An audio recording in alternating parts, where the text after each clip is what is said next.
This is Our Rough Draft, a podcast, real talk for real relationships. Welcome to Our Rough Draft, where we share real stories from marriage, work, life, and the adventures along the way. We'll laugh, maybe get real, and hopefully help you spark some new conversations in your own life. I'm Denise, the wild, emotional one who loves words and big ideas.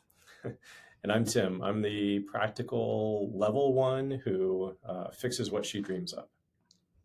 That is true. And this is Our Rough Draft, where we share the stories we're still living.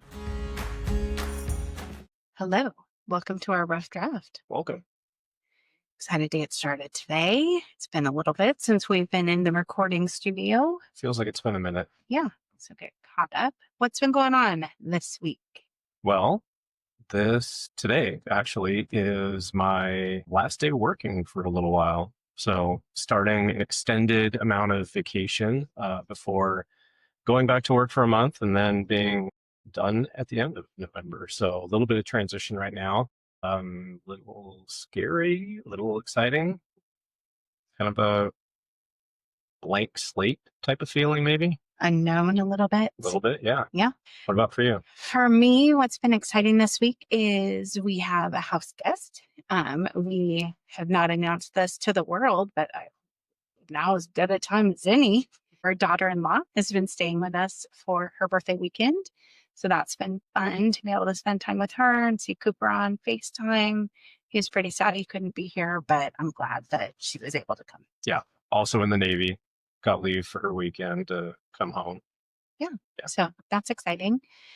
What's been fun, it's been good to have different vibe in the house because it's just the three of us. And so it's been good. Good to have a different perspective. Yeah, agreed. Okay, so today we're going to dive into listening, not just hearing words, but actually being present, because sometimes we get in our own way when we listen to respond or to be right instead of to connect. And I really thought this was an important one to do right now with everything going on in the world. There's a lot of people not listening to each other. Yeah, I think transparently we debated what to talk about. And this felt like the right thing to talk about simply because there is a lot going on right now. It's a difficult time, I think, for a lot of different people in a lot of different ways. So we could do the easy topic, but we could also just do this topic, which I think is important. Yeah. And so when we were talking about doing this, I wanted to share the story from this week that happened to me where I wasn't a very good listener. So I met a group of friends and went out for a fun night. Went to see actually the Moth Story Slam, which if you've never seen a Moth story webinar, podcast, book, video, in person, you should do it because it's really fun. I love storytelling, as obviously we're here doing this. Right. But I went out with a friend and met a new group of friends. And as you know, I'm a proud Sun Devil. I'm aware. And I have a bias towards the University of Arizona. Look at me, I just said it. You did say it. I know it's hard. Fixed that. Yeah.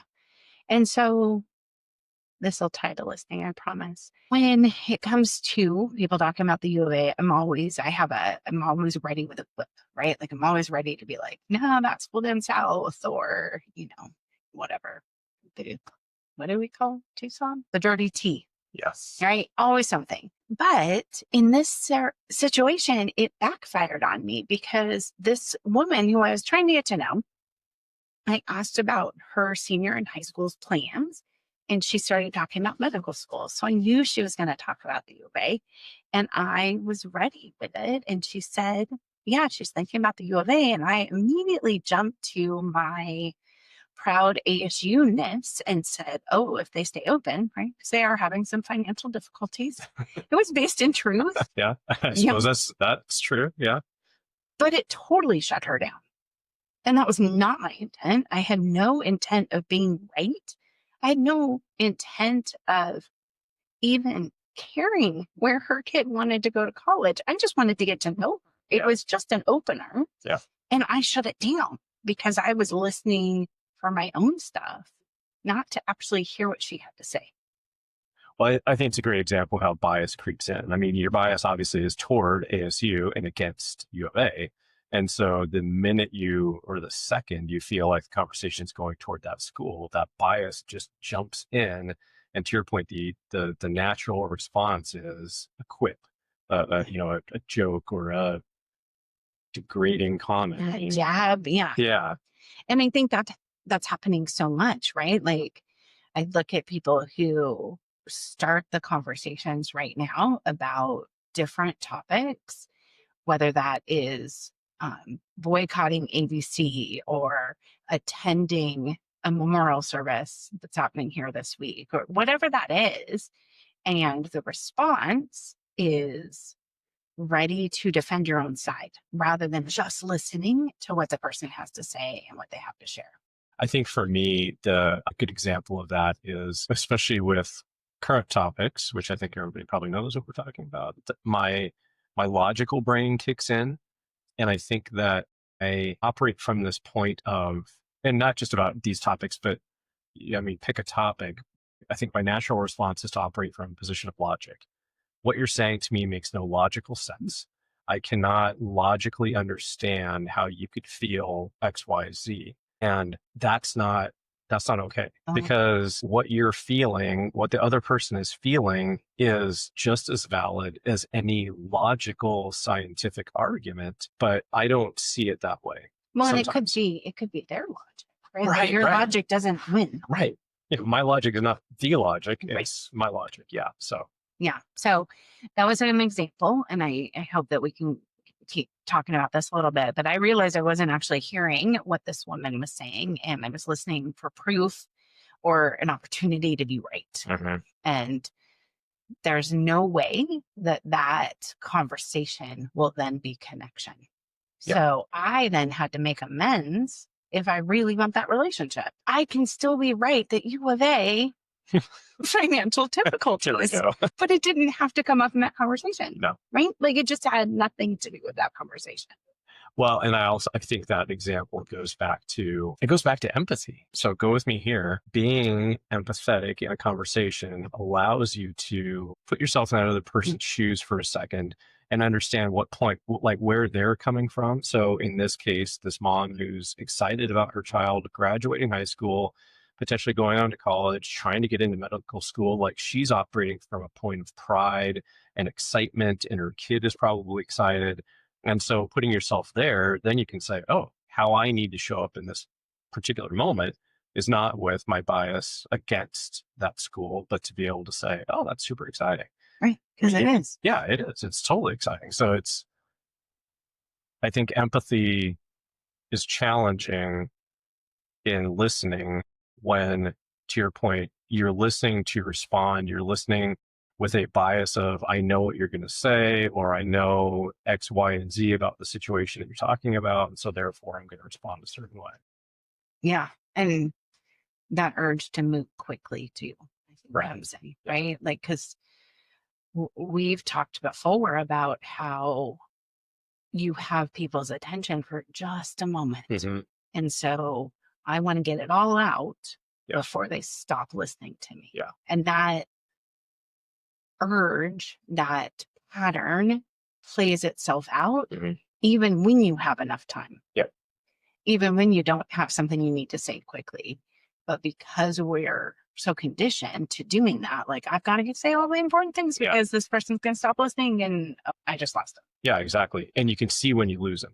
I mean, for somebody that you've dealt with even more than like a couple of times, you can tell I've lost them and everything I'm saying now just isn't landing. Yeah. So that's super frustrating. And I think about the research that goes with this. People have been talking about listening for a good long time. Really, our most basic human need is to be understood, to be seen, to be heard, to be understood. And so that's really at the core of this. I know when I teach my students, I talk about listening to students, listening to their parents, listening to other teachers, listening to their principal, and listening to understand, not listening to respond.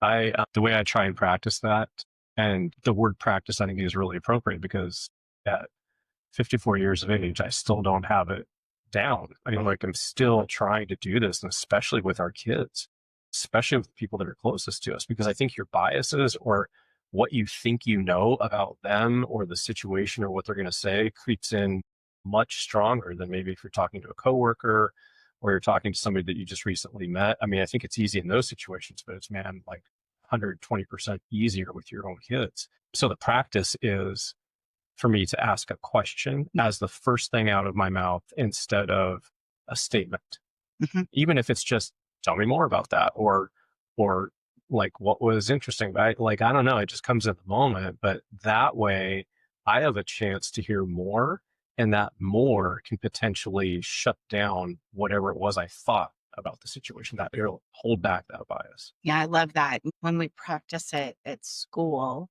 it is also adding in that piece of if you're going to ask a question, you have to actually want to hear the answer, Mhm.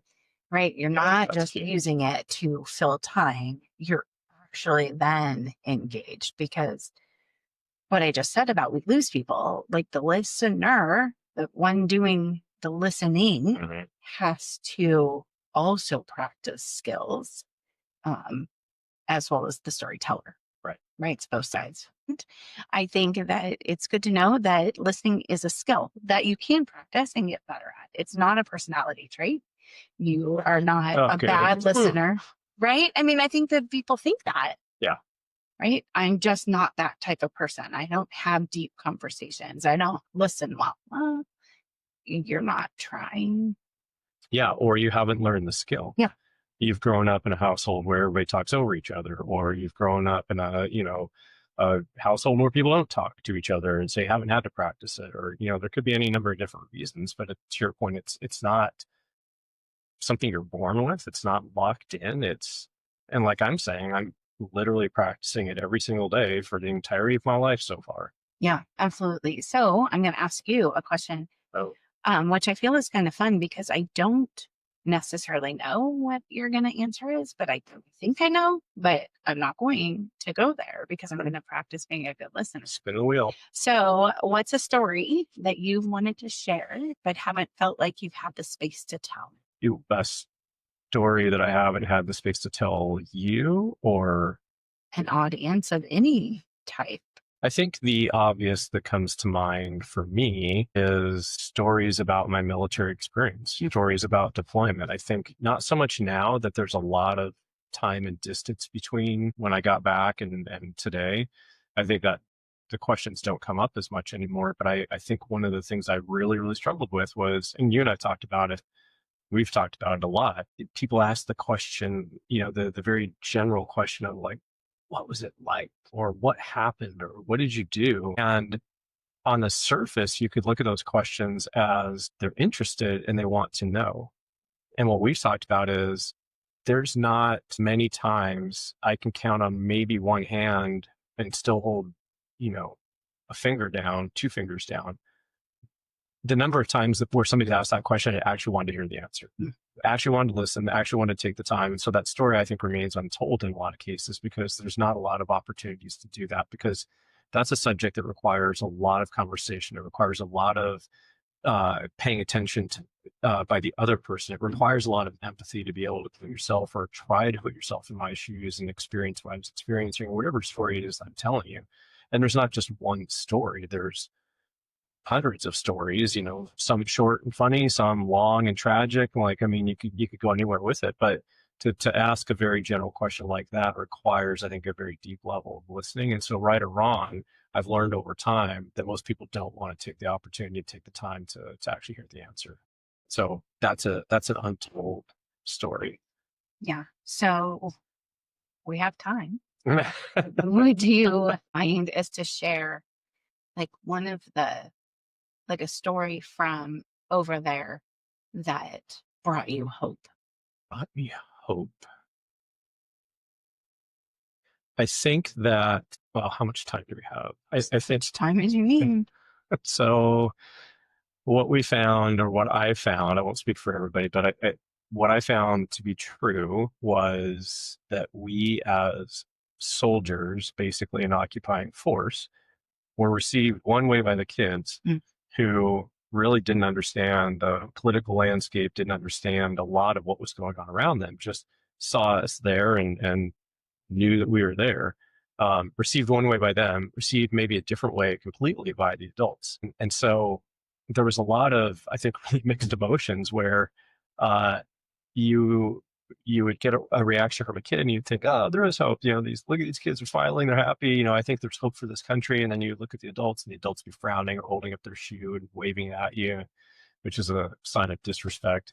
And so then that would kind of take away the hope. And I think one particular time was through that Any Soldier program. I think you remember where they would send care packages. And so we just got a lot of care packages, like multiple care packages every single day. And I think one of them or multiple of them were stuffed with Beanie Babies because somebody had heard that the kids like Beanie Babies. And so we were going out on a mission, and there's this neighborhood that we drove through out by our area of operation.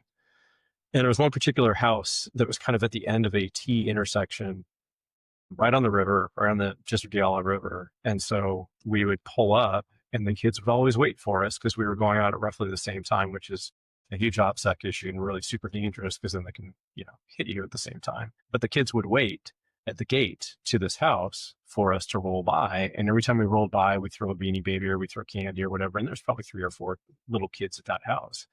And I remember one time we drove by and we did that. And then I looked up on the roof and the adults were up there and they were smiling.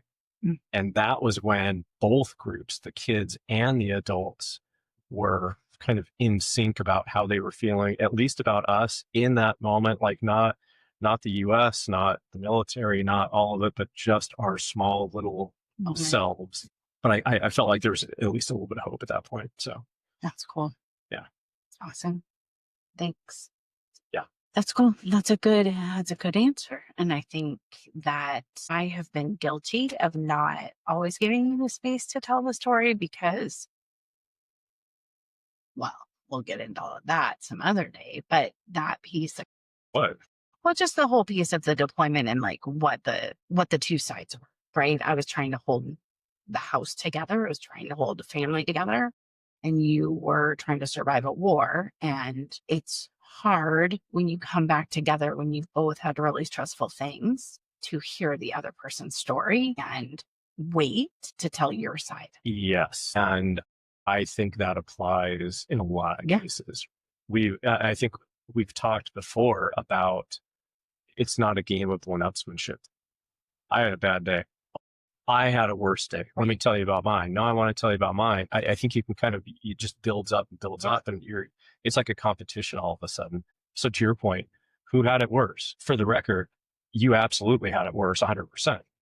But I don't think that's true at all. And right. And I think that that's we have talked, and we're going to do a Veterans Day episode here in a little bit, but we have talked about the fact that it was hard. It was really hard to go through those deployments.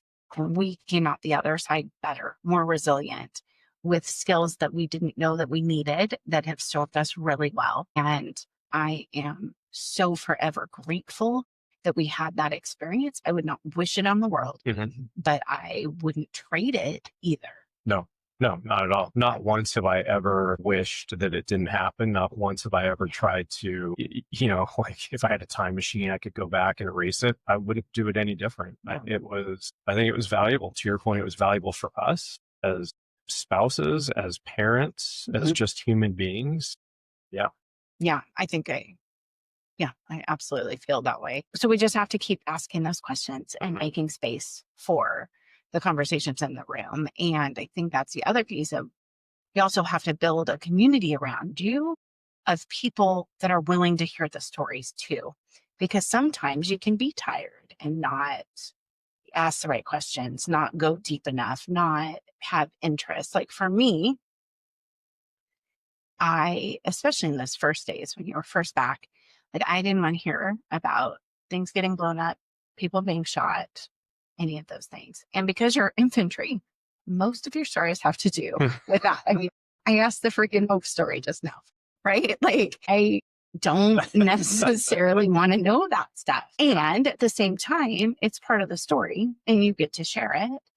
And I have to like be a grown up and be able to listen to those stories too, because that is a part of it. And I think I have over time.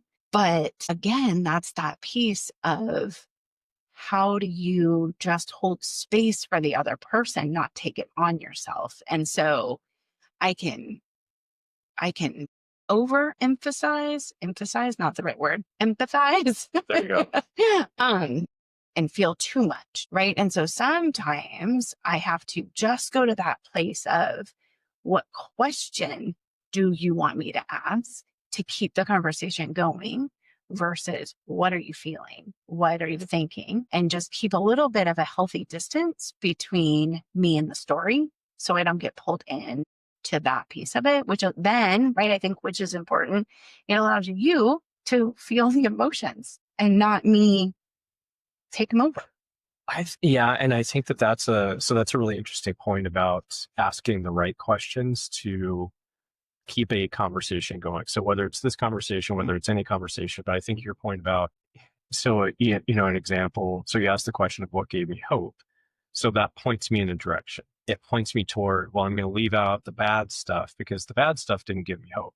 The good stuff gave me hope. So we're automatically now in a different category that's maybe a little bit easier for you to empathize with, to, not take on the burden of the feelings.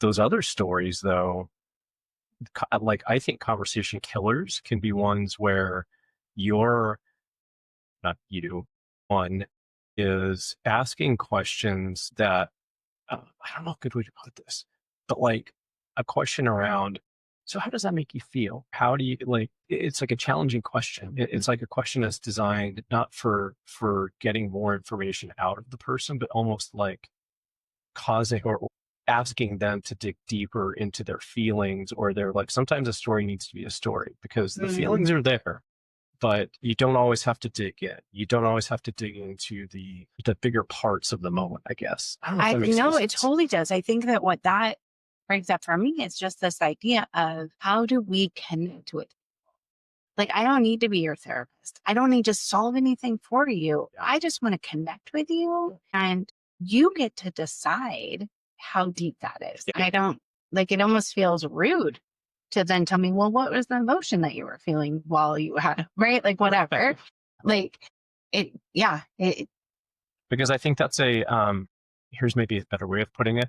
I think that's a leading question designed to take over the conversation. So if somebody's sharing a story with me and I ask, so how did that make you feel? I don't want to go there. What I actually want to tell you about is I don't know, the way the sky looked or like I'm trying to go here with the story, but you want me to go over here. You're leading me to a place, which then in my brain makes me feel like you're hijacking the conversation because you want it to go someplace. that's, You want to yeah, respond. You want to say something. You want to tie it back to something. So you're asking me a question that forces me to go in a direction. And I think we do that mhm, unknowingly. Like I think, in conversations with our kids, with our coworkers, with family members, I think it's natural where you can ask a question that you think is okay, but might be a leading question that causes that story to go someplace else. yeah. So, a better question for me to ask today would be, do you want to tell us a story from your time in Iraq?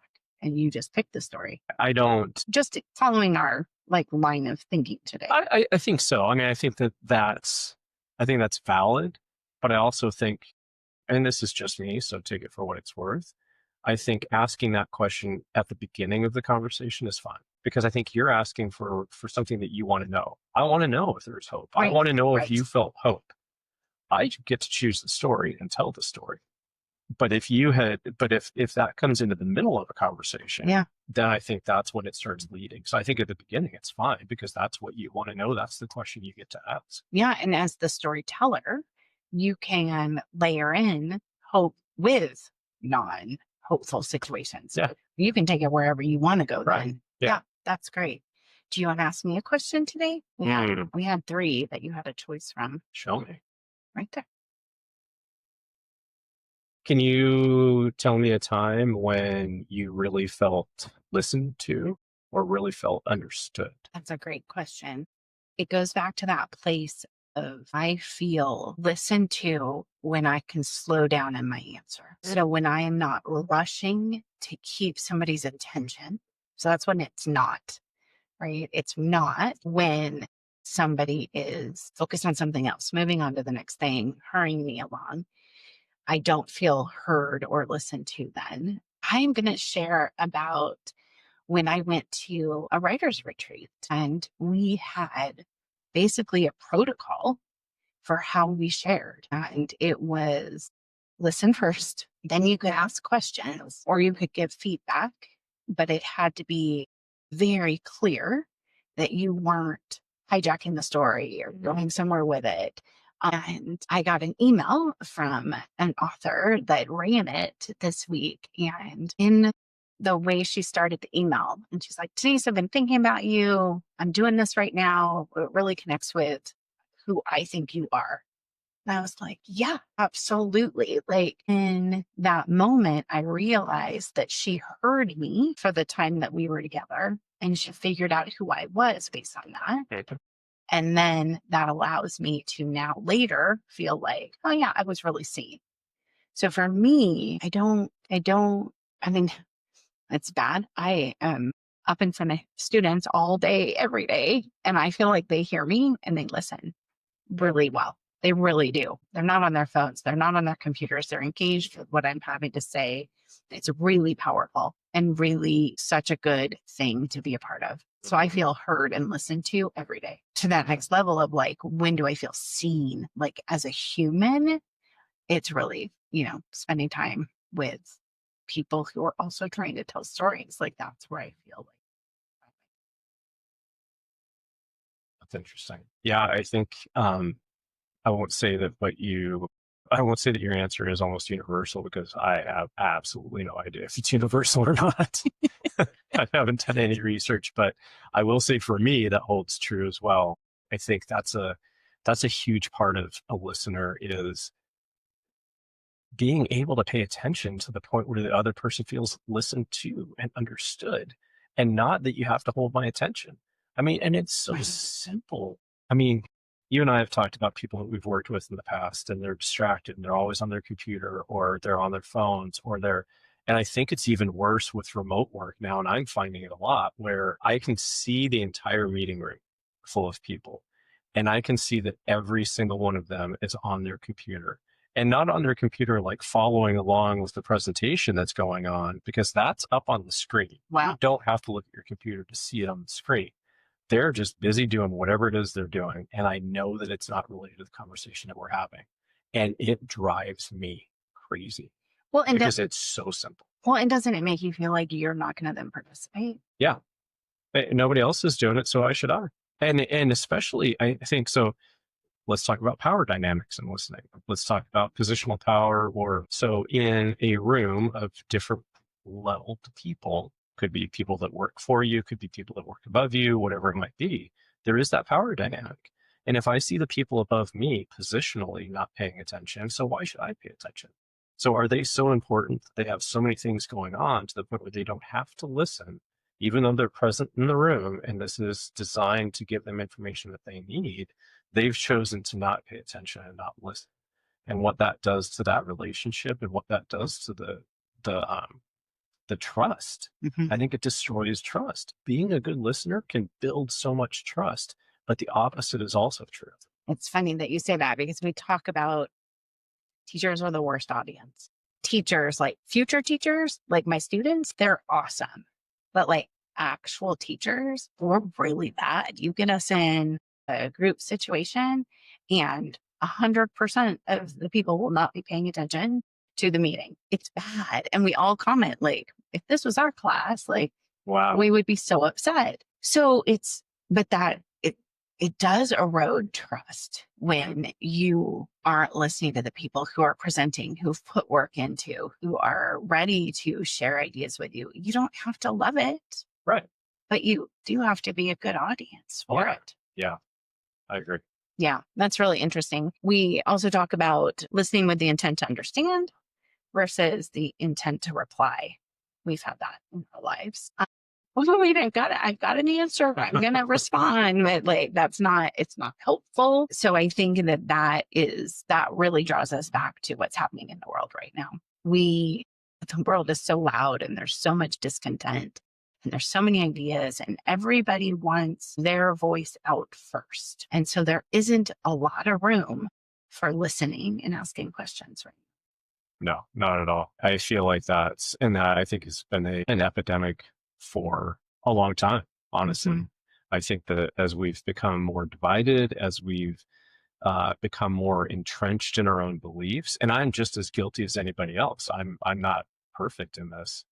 I have my beliefs, and again, like going back to the beginning, I have my logic, and my logic applies, and I can be just as entrenched and just as ready to jump versus listening. It's tough. We have to break the cycle, though. I think that's the biggest thing. I remember um, a million years ago, I used to listen to Rush Limbaugh to understand what he was saying because I didn't agree with him, but I wasn't going to go into the world and say I didn't agree with him unless I listened to him and knew that I disagreed with him.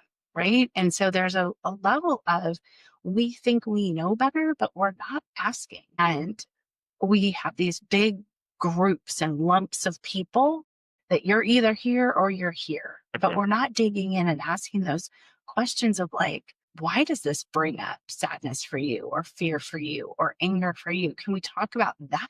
And what's going on with this story that impacts you? Mhm. Because I would rather know that about the person in the room who I'm in the room with than know on which side they're on. Mhm. Um, we talk about you can either be connected or you can be right, Yeah. right?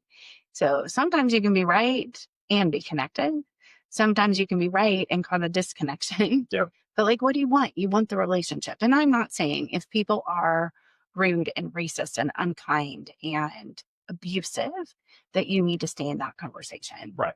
What I'm saying is if you want a relationship with the person that you are arguing with, you can go deeper into just what's going on in the world and actually find out the story behind it for that person.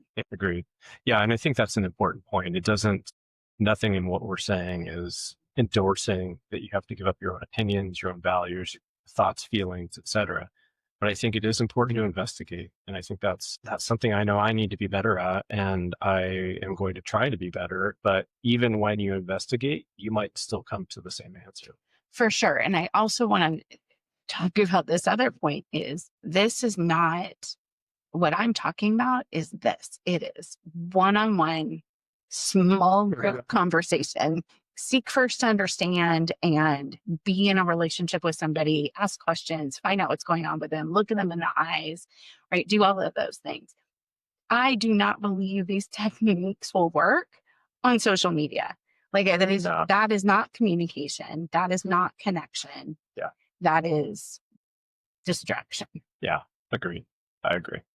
And I will use social media to share memes and put things out there and encourage people to come listen to this. But I'm not going to have a debate with somebody on social media. Not ever. Not worth it. No, when Facebook first started, so old. I remember my friend Tracy, like it used to be like in the really, really beginning of Facebook, it was cool. Like the bulletin board where you could put the stickers and stuff that you liked and you could engage in different ways. Absolutely so. We did. It was fun. Wow. But I remember Tracy saying, I wish it was different. I wish it was a place where we could have dialogue with each other back in the beginning. And I was like, yeah, it's not that because you're not by it all the time. So it's not an ongoing conversation, which that part isn't true. Everybody's by it now, Yeah. but it's not authentic communication, I think.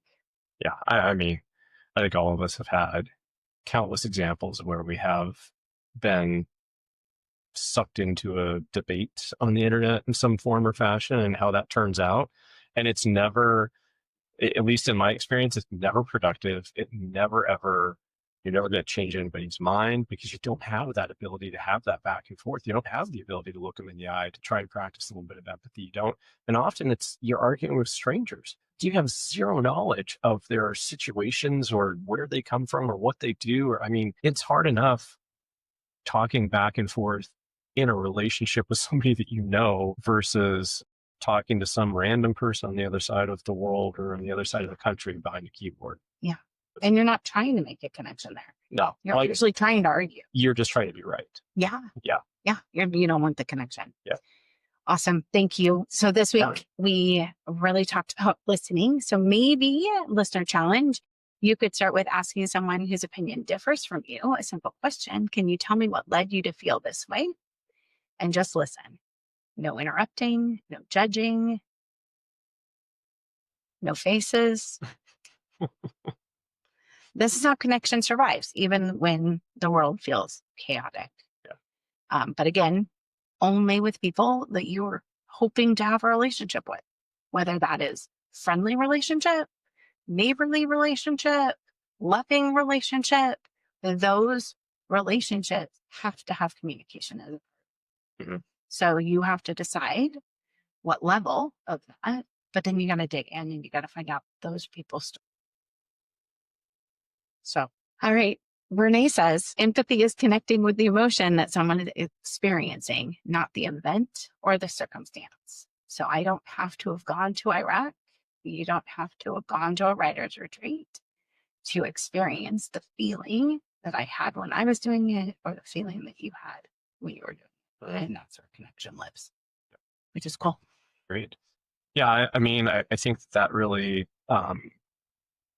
it's about understanding the person. Yeah. It's not debating the issue. Mm-hmm. And I think that's, again, it goes back to empathy. It goes back to, I'm here for you, not for this thing that we're talking about, the relationship.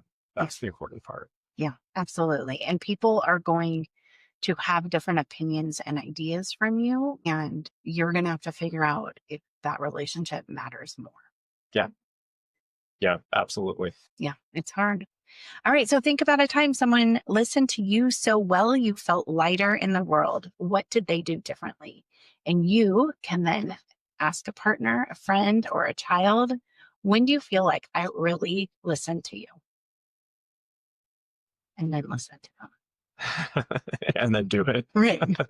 Practice it. Our kids might be like, what else? What are you going to say? What else? Right. Yeah. So it could change a pattern, and that's okay. That's good. I think we've seen that out of our kids before. I think there's been a couple of times where we have done it and it's shocking to them, which in and of itself, I think is a little bit shocking because you listen and it comes to the end of it and they're like, say anything else? Yeah. Do you have an opinion? Are you going to try and change my mind? Like, nope, just listening to understand. Clearly could do more of that when that feels like an anomaly. Yeah. And I know for the great world that are raising teenagers, it often happens really late at night, right? When they come home and then right then is when they want to talk. And you got to like get out of bed and get some water so you can engage in that conversation. Because sometimes I want to be sleepy and that isn't helpful. I just want to point out, and I'm not here to accuse you, but I do want to point out that used to be your MO as well. Really? You don't remember? I do remember. Oh my gosh. That was like a relationship rule. I wasn't allowed to bring up anything interesting after 11 p.m., right? No, it wasn't like you couldn't bring up interesting stuff, but like you're bringing up deep, like, I can't even think of a good example, but stuff that would literally cause my head to explode on the pillow. It's 11 o'clock, snuggled into bed, and all of a sudden you would hit me with some question, something, and you just, I don't know what it was, but there was a period of time where you're pretty famous for that. And I think I finally had to say, look, I would love to talk to you about these things. Like you're bringing up some really interesting stuff or some deep stuff, but can we do this at like 8 a.m. instead of 11 p.m. as we're literally in bed trying to fall asleep? Right. So I don't even know if we make it to 11 p.m. No, not anymore. Like we'd have to revise that back to like 6 p.m.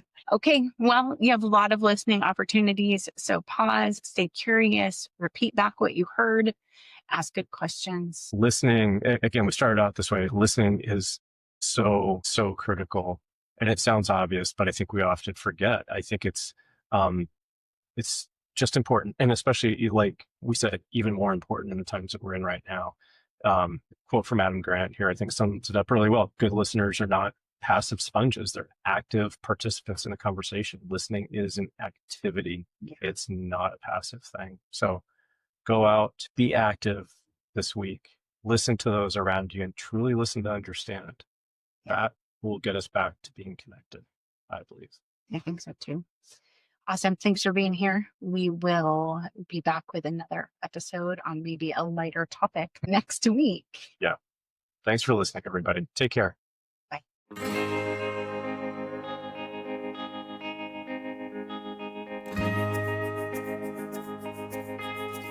Oh, oh.